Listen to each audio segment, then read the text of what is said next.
Cimiento en Eckhart y estamos en la página 65, 66 del tratado de las alemanas, tratados y sermones que mandó Majo.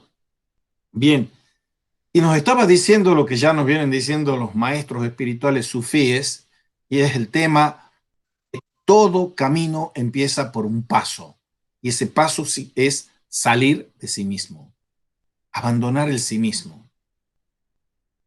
Y con respecto a estas palabras del salir de sí mismo en el deshacimiento de lo que está comentando, hola Majo, estamos en la página 66 del documento que vos has mandado, y San Pedro dice, mira Señor, hemos renunciado a todo, Mateo 19, 27. Si alguien dice hemos renunciado a todo, es que no renunció a nada. Sin embargo, no había dejado nada más que una simple red y su barquito, y eso era todo lo que había dejado. Al decir esto, quien renuncia voluntariamente a lo pequeño, no solo renuncia a esto, sino que deja todo cuanto la gente mundana puede obtener y hasta aquello que solo puede apetecer.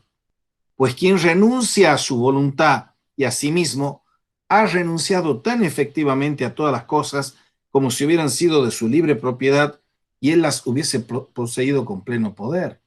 Nada, nada de lo que somos, nada de lo que podemos, nada de lo que tenemos, nos lo hemos dado nosotros a nosotros mismos. Nada lo hemos ganado meritoriamente. Entonces, renunciar a todo es a todo aquello que nosotros creemos que es mérito nuestro, empezando por nuestro propio yo, siguiendo por nuestras facultades, siguiendo por nuestras posesiones. Renunciar a nuestra voluntad. Porque aquello que no quieres apetecer, lo has entregado y dejado todo por amor de Dios. Matar el apetito, matar el deseo, en ese sentido peyorativo, para que ingrese el deseo con mayúscula, es el deseo de Dios. Por ello dijo nuestro Señor, bienaventurados son los pobres de espíritu. Y hay un texto breve que es el comentario a Mateo 5:3, bienaventurados los pobres de espíritu, que veremos Dios mediante la clase que viene, o la sesión que viene. O sea, cuando el Señor nos dice que bienaventurados son los pobres de espíritu, lo que está diciendo es en la voluntad, ser pobres de espíritu en la voluntad. Y nadie debe dudar de esto. Si existiera un modo mejor, nuestro Señor lo habría mencionado, así como dijo también, quien me quiere seguir, que se niegue primero a sí mismo. Mateo 16, 24. De esto depende todo. De esto depende todo. Presta atención a ti mismo y allí donde te encuentras a ti, allí renuncia a ti.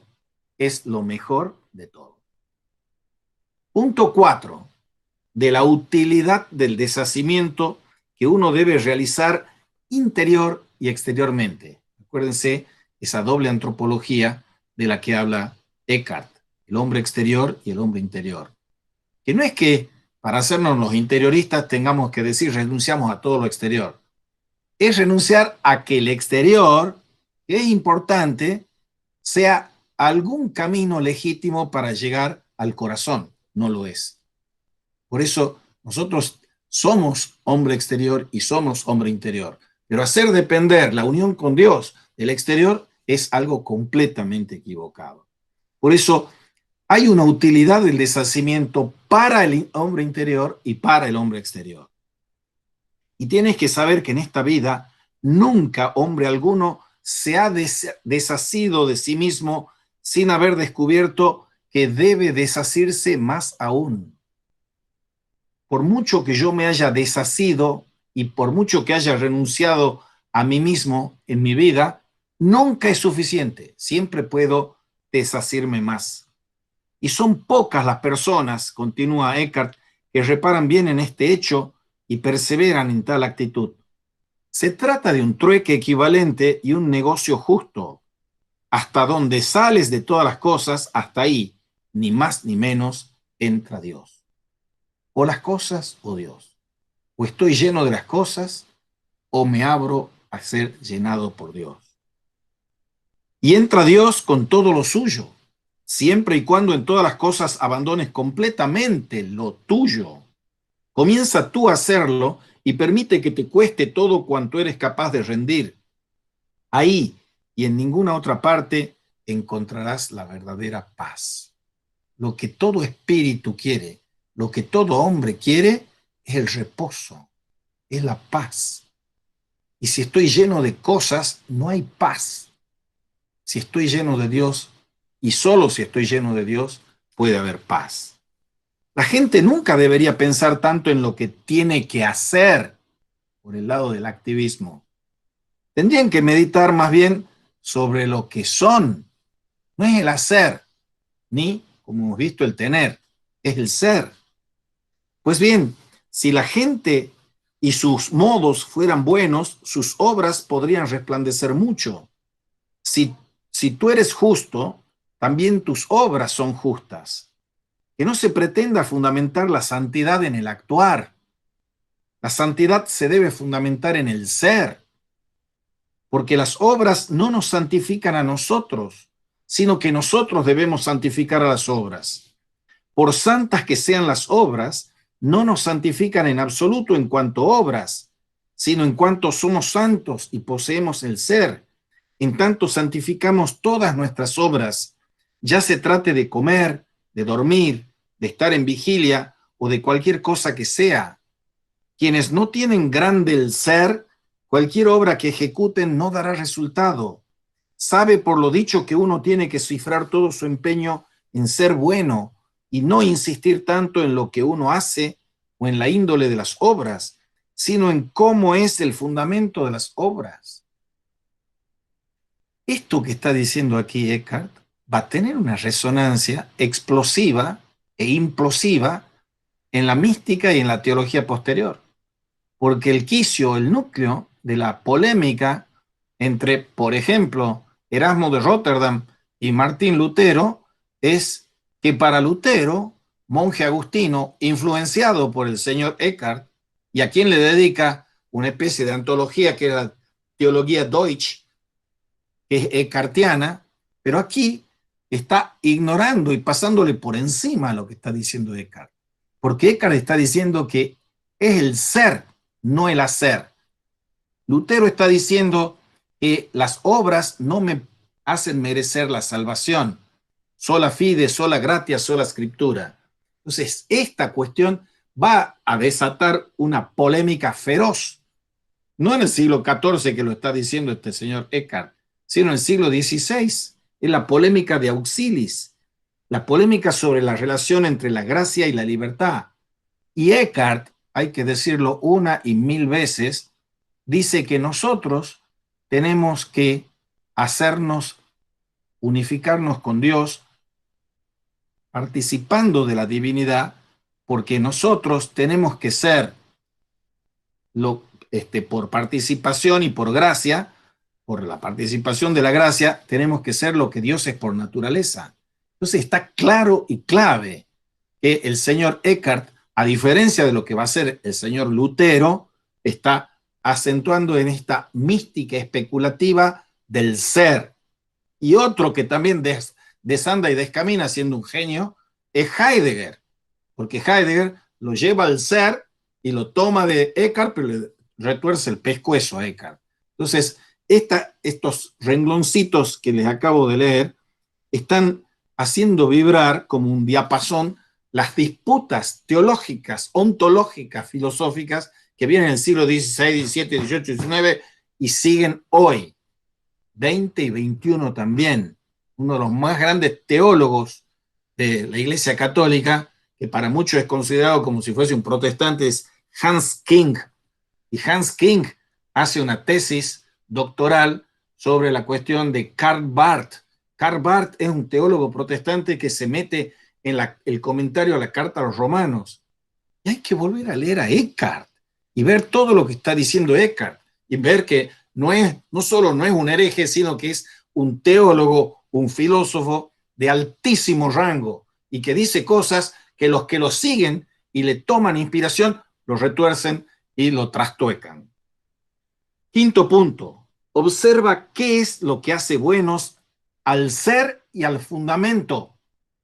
Ya les he dicho antes, se lo repito ahora en la traducción de la palabra fundamento.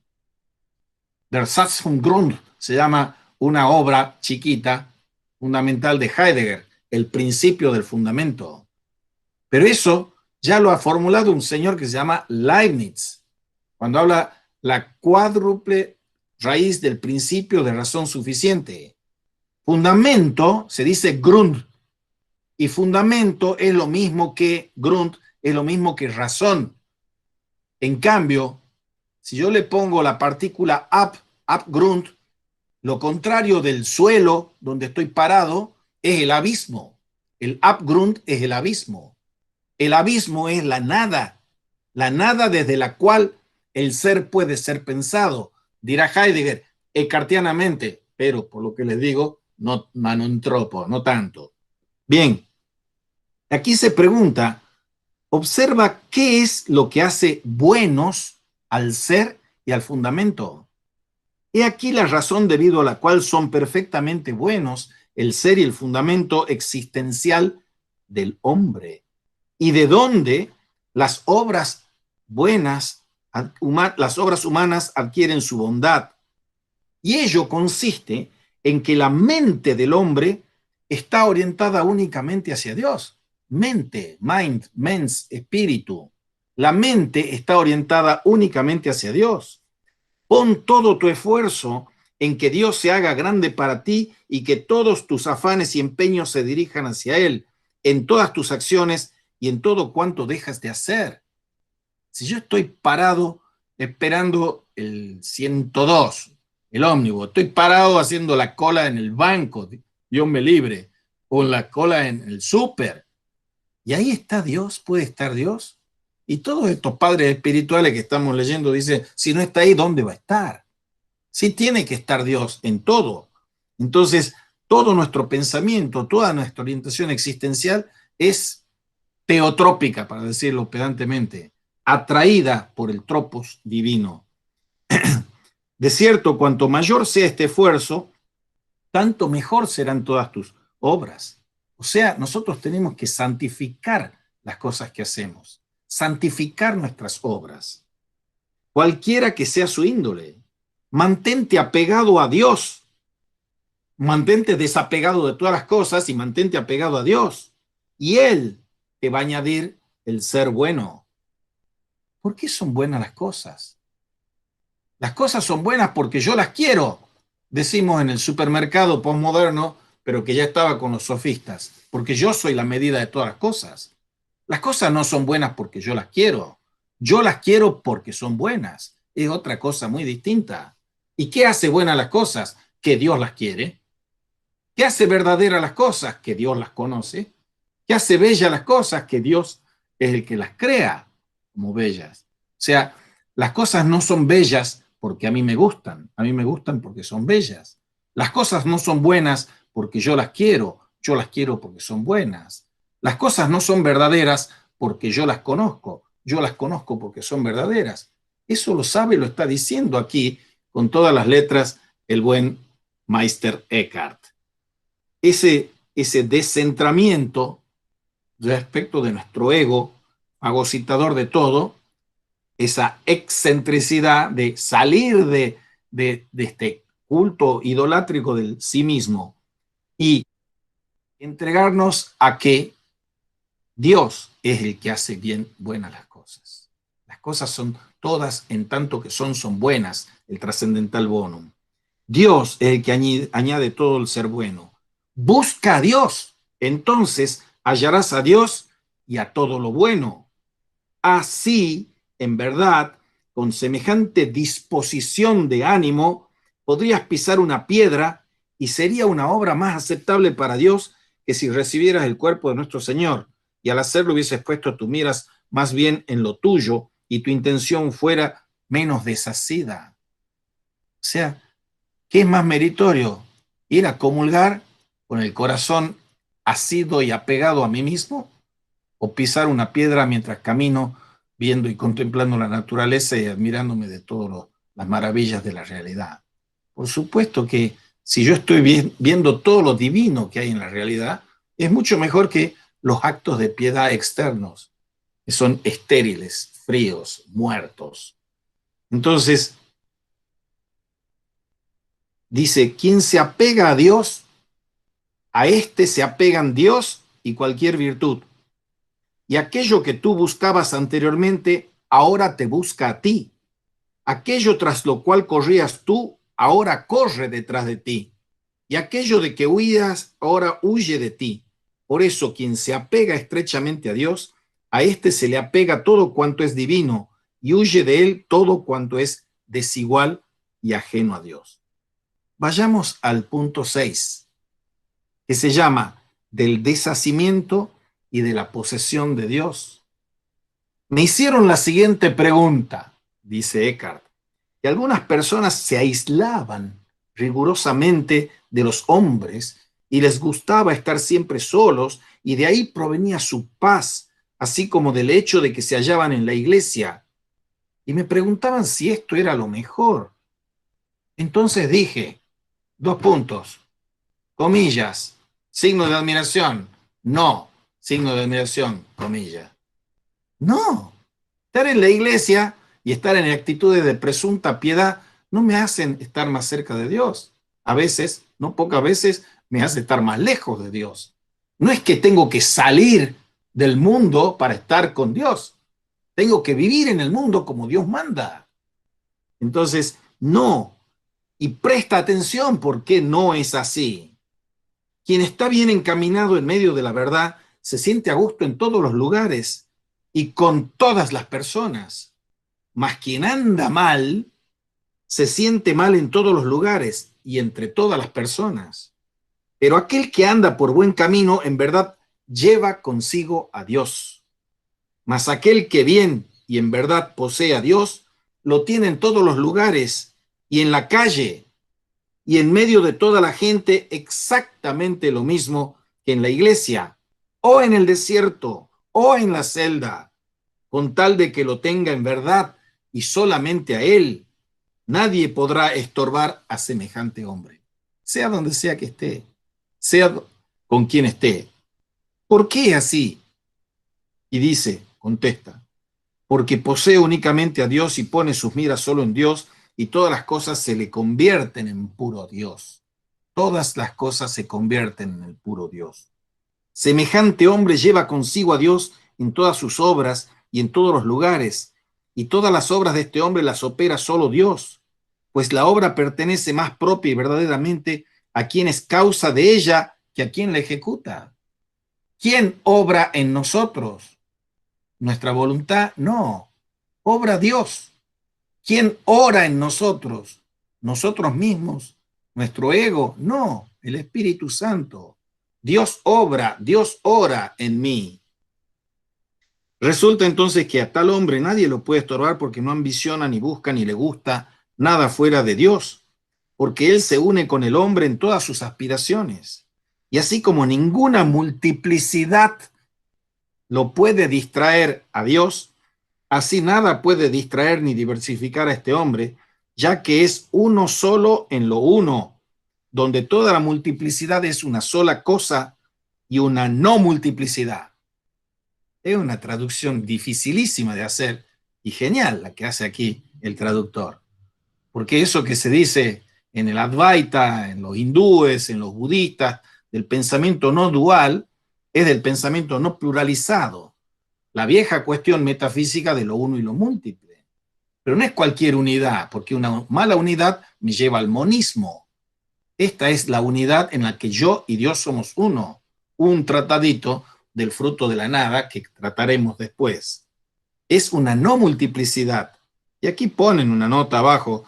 Traducimos por no multiplicidad la palabra, que es un neologismo acuñado por Eckhart, Unvermannigfaltigkeit.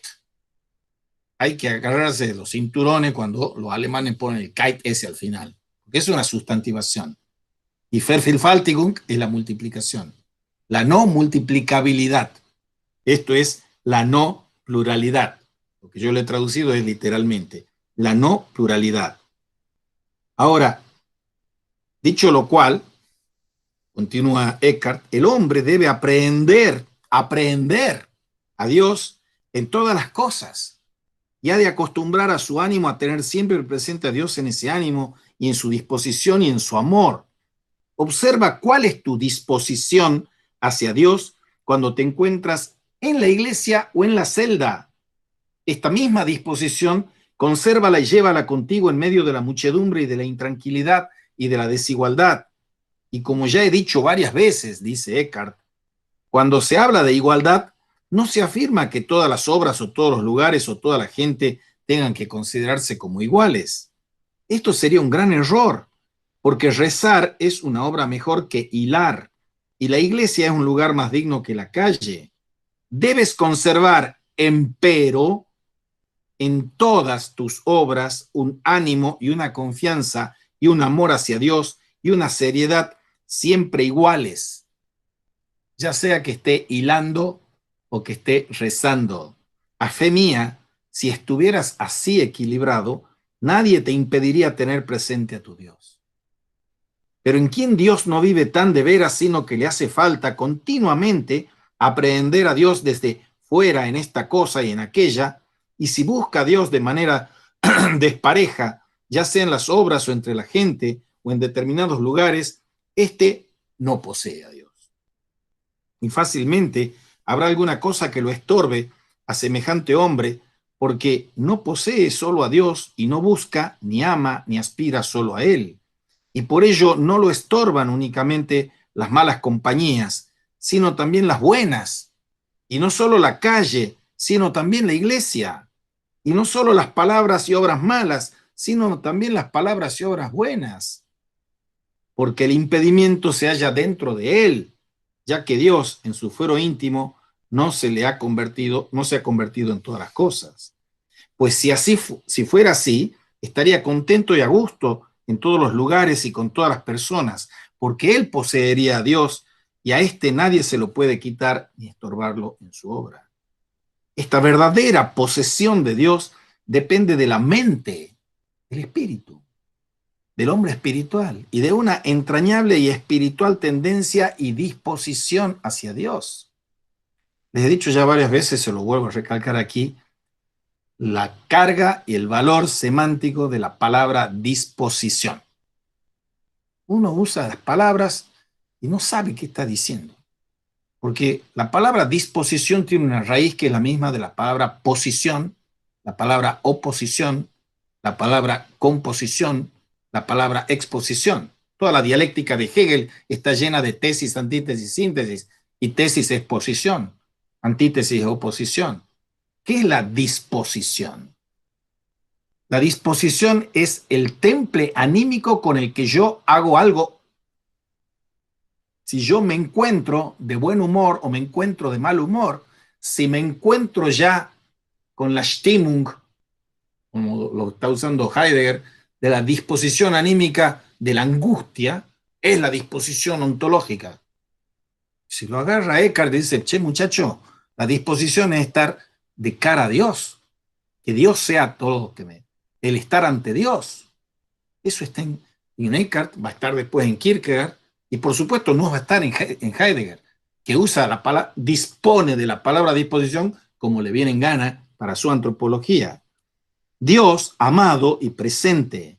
Quien posee a Dios así, en su esencia, lo toma al modo divino. ¿Cuál es el modo para amar a Dios? ¿Cuál es el modo de amar? Ya lo ha dicho San Bernardo y lo sabe el señor Eckhart, lo dice a troche y moche. El único modo de amar es amar sin modo, porque Dios es amor y el amor de Dios es amar sin modo, porque si hay algún modo para amar es el modo de Dios. Quien posee a Dios así en su esencia lo toma al modo divino, no al modo humano, no en la disposición humana. Y Dios resplandece para él en todas las cosas, porque todas las cosas tienen para él sabor de Dios y la imagen de Dios se le hace visible en todas las cosas. Dios reluce en él en todo momento y en su fuero íntimo se produce un deshacimiento liberador y se le imprime la imagen de su Dios amado y presente. Es como en el caso de un hombre que sufre agudamente una verdadera sed. Puede ser que haga algo que no sea beber y también podrá pensar en otras cosas, pero haga lo que hiciere y esté con cualquier persona, cualesquiera que sean sus empeños o sus ideas o sus acciones, mientras perdure la sed, no le pasará la representación de la bebida. Y cuanto mayor sea la sed, tanto más fuerte y penetrante y presente y constante será la representación de la bebida. O quien ama una cosa ardientemente y con todo fervor, de modo que no le gusta ninguna otra, ni lo afecta en el corazón fuera de esta, la amada, y solo aspira a ella y a nada más, de veras a este hombre, donde quiera y con quiera que esté, o cualquier cosa que emprenda o haga, nunca se le apagará en su fuero íntimo aquello que ama tan entrañablemente, y en todas las cosas hallará justamente la imagen de esa cosa, y la tendrá presente con tanta más fuerza cuanto más fuerte sea su amor. Semejante hombre no busca la tranquilidad, porque ninguna intranquilidad lo puede perturbar. Este hombre merece un elogio mayor ante Dios porque concibe a todas las cosas como divinas y más elevadas de lo que son en sí mismas. De veras, para esto se necesita fervor y amor, y hace falta que se cifre la atención exactamente en el interior del hombre y que se tenga un conocimiento recto, verdadero, juicioso y real de lo que es el fundamento del ánimo frente a las cosas y a la gente. Esta actitud no la puede aprender el ser humano mediante la huida, es decir, que exteriormente huya de las cosas y vaya al desierto. Al contrario, él debe aprender a tener un desierto interior donde quiera y con quiera que esté. Hemos visto el libro del Camino del Corazón de Javier Meloni, que es sobre los padres y madres del desierto. Y acá nos está diciendo con meridiana claridad que el desierto no es un desierto geográfico, es el desierto interior al que todos tenemos que ir, todos tenemos que peregrinar hacia ese desierto interior, donde quiera y con quiera que esté.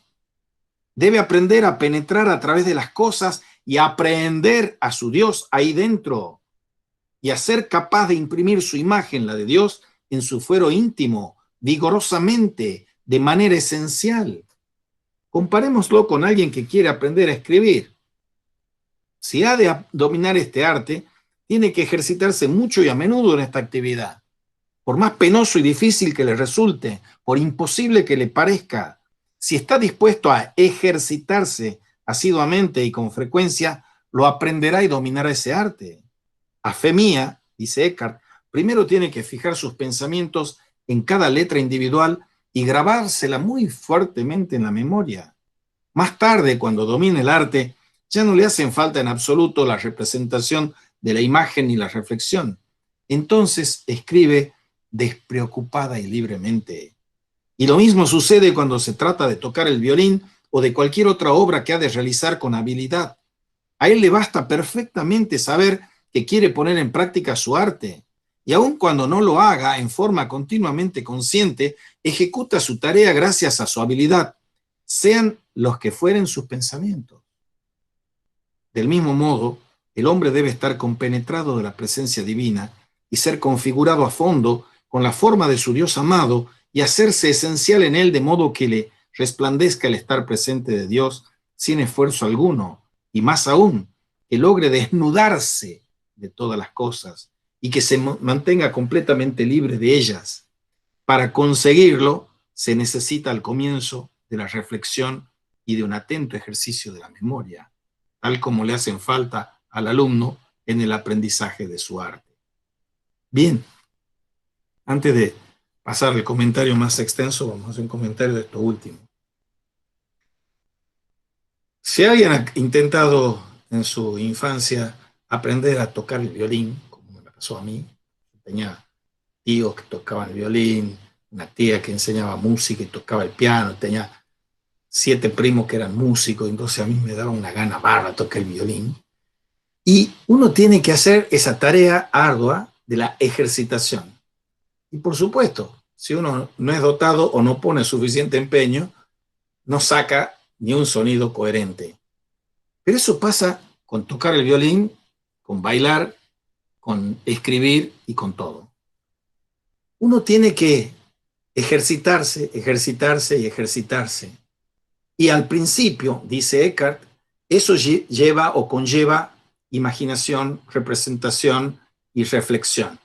Pero cuando uno se ha hecho como una especie de segunda naturaleza y domina el arte, ya las cosas del hablar, del escribir, del danzar, del tocar el violín, fluyen. Y ese fluir implica que uno ha generado una inmediatez que supone y presupone muchas mediaciones. Las mediaciones de el doloroso, arduo y muy paciente ejercitarse día a día, varias horas por día.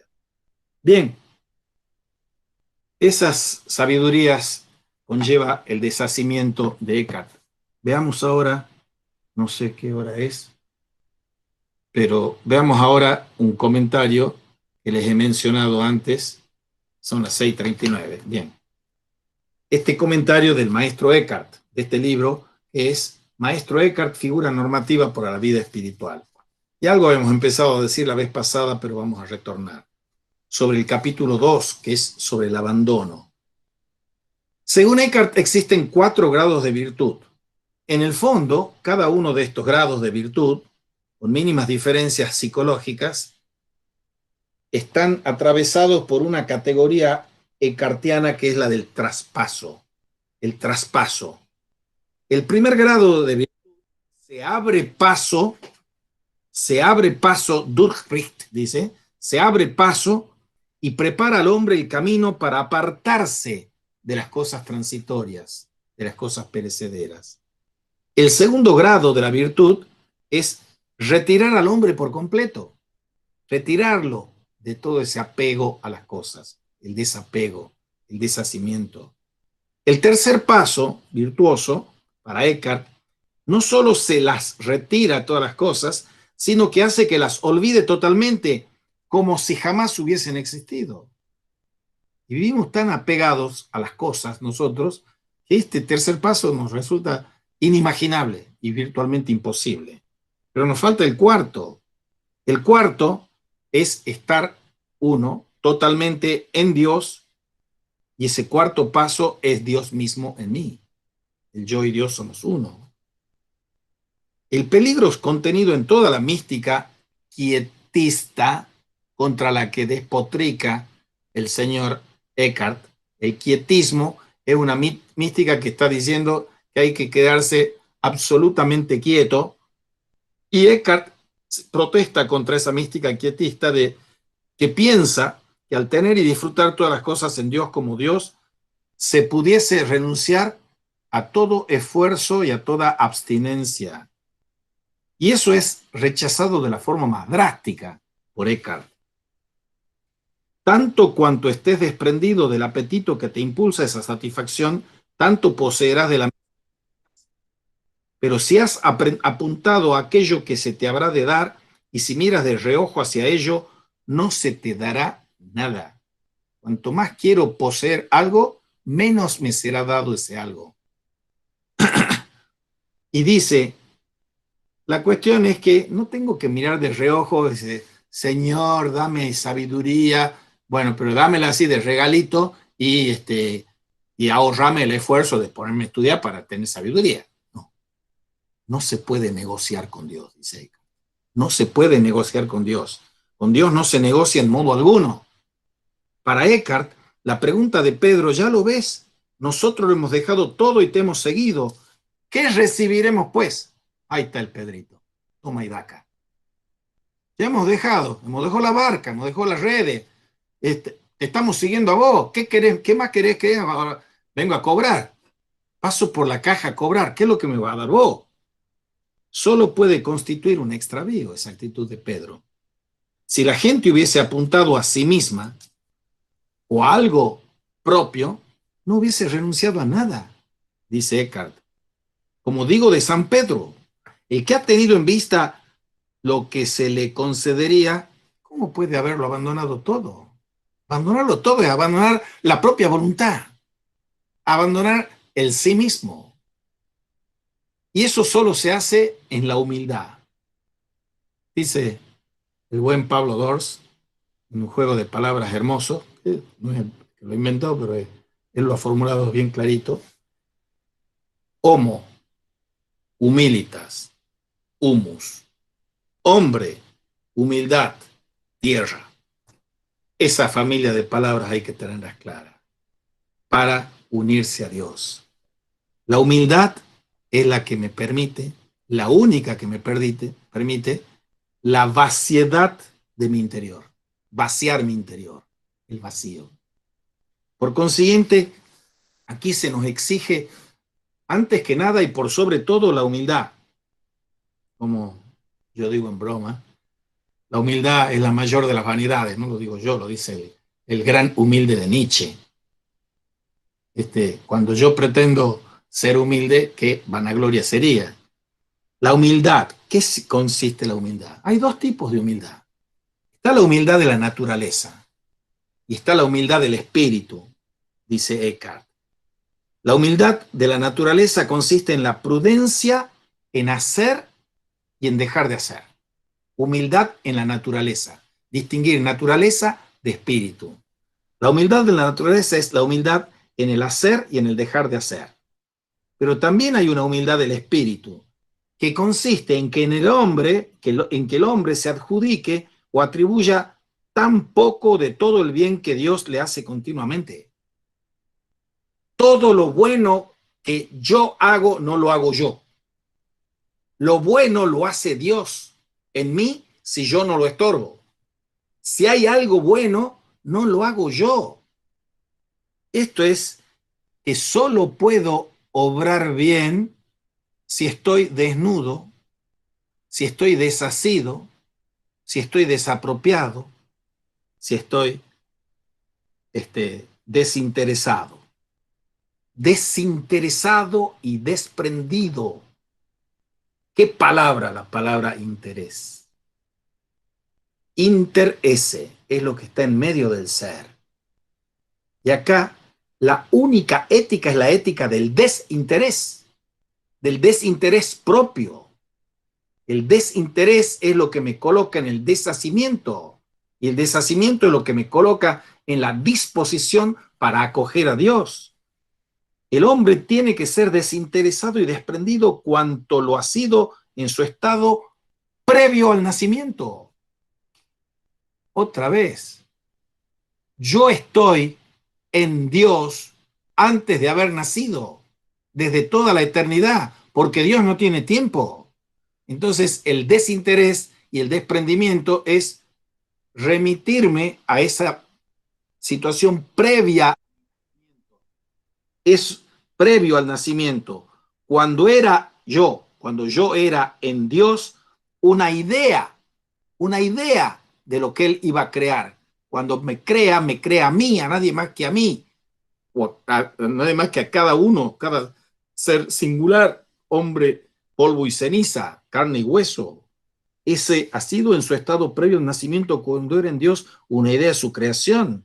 Es decir, con otras palabras, que la forma más exacta de medir en el hombre la presencia de la plenitud divina del ser es hacerlo en su vaciedad. Medir la plenitud divina del ser, de mi ser, es en la vaciedad, cuando me vacío de mí mismo. Estar desnudo, dice Eckhart. Ser pobre, añade Eckhart. No tener nada, sigue Eckhart. Hallarse vacío, remacha Eckhart. Todo esto transforma a la naturaleza. El vacío hace que el agua suba por la montaña y opere otros muchos milagros. Solo el vacío eleva el agua hacia el cielo. Y con la metáfora del vacío, ese vacío llevaría hacia arriba al cielo. Y del mismo modo que el agua se eleva al cielo por el vacío, el estado de desnudez, pobreza y vacío con respecto a todas las criaturas eleva el alma hacia Dios. Y el consuelo divino solo se concede cuando se ha renunciado al consuelo de las criaturas. leeremos también el Tratado del Consuelo. Les voy diciendo para que apunten y vayan leyendo. Son cortos, están muy bien escritos. La exigencia de desenmascarar en su verdadera realidad y así abandonar lo corporal, primero, lo temporal, segundo, la pluralidad, tercero, abandonar lo corporal, la multiplicidad y la temporalidad. Todas esas cosas me llevan fuera de Dios, como categorías de limitación terrenal frente a la vocación total y absoluta del ser humano hacia Dios. Y eso se halla presente en todas partes en Eckhart. Abandonar eso corporal, temporal y plural. Y vayamos a esa dialéctica tan evangélica, tan difícil de aceptar, pero que es clave para comprender el itinerario espiritual, la dialéctica del perder todo para ganar todo. Perderlo todo para ganarlo todo. Con toda tranquilidad se puede plantear en Eckhart también la importante pregunta acerca de cómo se relaciona tan inexorable actitud ante la condición terrena de la existencia humana con la obligación del hombre, obligación querida por Dios, de desarrollar una acción comprometida hacia los otros seres humanos. ¿Qué pregunta? No la vamos a tocar aquí, como no la toca Haas, la vamos a tocar cuando veamos el tema de la contemplación, el tema de la acción, de la compasión, de la justicia social, más adelante, pero aquí ya está señalada en este itinerario espiritual del desapego. Cuando él dice, por el momento solo podemos decir que se exige del hombre una radical, casi absoluta y perfecta pobreza de espíritu. Ese tratadito cortito lo vamos a ver. Abandono y deshacimiento. Pobreza de espíritu, abandono y deshacimiento, y con ello un proceso sin fin de dejar de ser. Dejar de ser, a todos ustedes les puede sonar familiar, pero en términos técnicos filosóficos es desvenir. Devenir es werden. Desdevenir es entwerden. Juega con eso. Recuerden la importancia especulativa y ontológica y ontoteológica que tiene la palabra devenir, por ejemplo, en Hegel, que sale de Heráclito. Heráclito era el devenir frente al ser de Parménides. Entonces, la tesis de la lógica de Hegel es el ser. La antítesis es la esencia y la síntesis es el concepto. Pero la Trinidad, dentro de la lógica del ser, es la tesis es el ser, la antítesis es la nada y la síntesis es el devenir. El werden, sein, nichts, werden. Tesis, antítesis, síntesis. Y aquí, el buen Eckhart, con más especulación que Hegel, está diciendo, hay que dejar de ser, es desdevenir, dejar de ser. Por eso, entwerden, el desdevenir. Este vaciamiento interior del desdevenir, sin compromisos, es para Eckhart la verdadera forma de la humildad y de la renuncia cristiana. Todos decimos que queremos ser algo o queremos ser alguien. Estamos creyendo que estamos haciendo la gran cosa. Estamos infatuándonos en sacarnos una selfie metafísica, que nosotros somos alguien o que somos algo.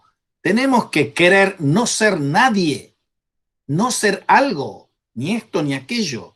Desdevenir es la condición de pobreza y de deshacimiento. Y eso no acontece por un mérito, ni intelectual, ni volitivo, ni afectivo de nuestra parte. Solo acontece por obra de la gracia, dice el señor Eckhart. Y del mismo modo, la pobreza solo se puede representar como condición de posibilidad para la riqueza. Perderlo todo para ganarlo todo. Ser pobre para ser rico, en el sentido evangélico. Para Eckhart no existe ninguna virtud ni ascética que sea un fin en sí mismo. Ninguna virtud ni ascética. De igual modo como tampoco existe ninguna exigencia parcial o a medias en la vida espiritual. Se exige todo del hombre a fin de que lo reciba todo. La idea de ganarlo todo perdiéndolo todo, está enmarcada en Eckhart dentro de la representación de una unidad que en última instancia mantiene juntos al creador y a la criatura. Y vayamos terminando, porque son las 6:53. Todo lo tenemos que esperar ¿de qué? ¿O de quién? Todo lo tenemos que esperar de la gracia. El esperar la gracia es para Eckhart la situación fundamental del hombre, porque la verdadera humildad es esta, que un hombre con todo cuanto es por naturaleza, como un ser creado de la nada, no se empeñe en nada, no se empeñe en nada, ni en el hacer, ni en el dejar de hacer, no se empeñe en nada fuera de esperar la luz de la gracia. Es lo único que tenemos que esperar. Y terminemos este acápite. ¿Qué es lo que nos ha pasado a nosotros? Habíamos sido creados con esos dones que se llaman teológicamente preternaturales cuando estábamos en la creación, en el paraíso y todo eso, y vino el pecado, vino la caída, y con la caída perdimos la semejanza que teníamos con Dios, y fuimos incorporados a la regio di similitudines, a la región de la desemejanza. Y esa región de la desemejanza es, hemos perdido la fuerza unitiva que teníamos con Dios y la capacidad operativa de Dios en nosotros. Y esa región de la semejanza, cuando no estaba la caída, es en Adán previo a la caída. Y esa exigencia se cumple en el 4º grado de la virtud que hemos mencionado. Aquí, en el 4º grado de la virtud, reina la unidad y la unanimidad entre hombre y Dios, tanto que el hombre pudo llegar a ser, por la gracia, lo que Dios es por la naturaleza.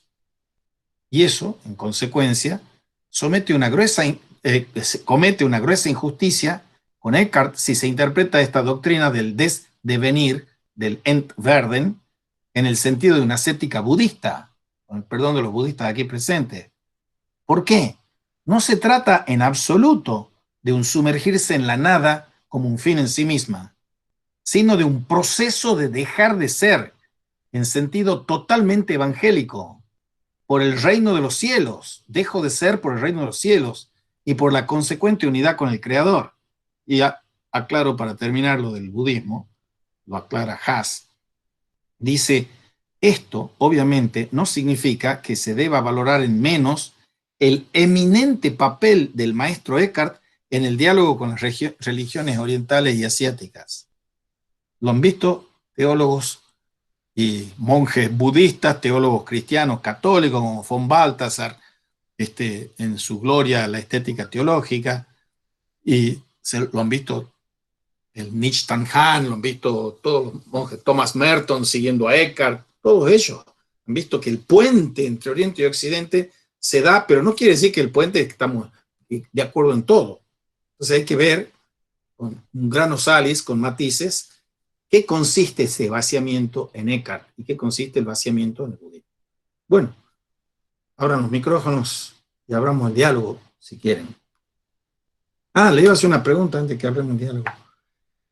Yo ya creo que estamos en condiciones para los que quieren, si quieren, los que están aquí en la vecindad de Chavo, hacer, si no 3, una sesión por semana, o las que ustedes dispongan, presenciales para los que puedan y quieran, que no va a impedir que sigamos con el ritmo que venimos siguiendo de las 3 virtuales, pero alguna de esas podrían sumarse porque hay algunos de los cofrades, Ricky Barcat, la Vichy Casaniga, que son un poco refractarios porque, bueno, hay que hacerse cargo de que estos bichos de la virtualidad no son del todo amigables para todas las personas.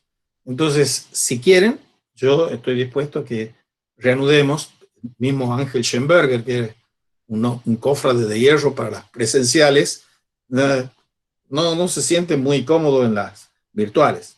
Así que si les parece y quieren, lo pongo también a consideración, me lo contestan el lunes, podemos retomar al menos una presencial por semana, si les parece, o me dicen qué ritmo querrían. Y en ese caso también participamos los que estamos Por más supuesto, lejos.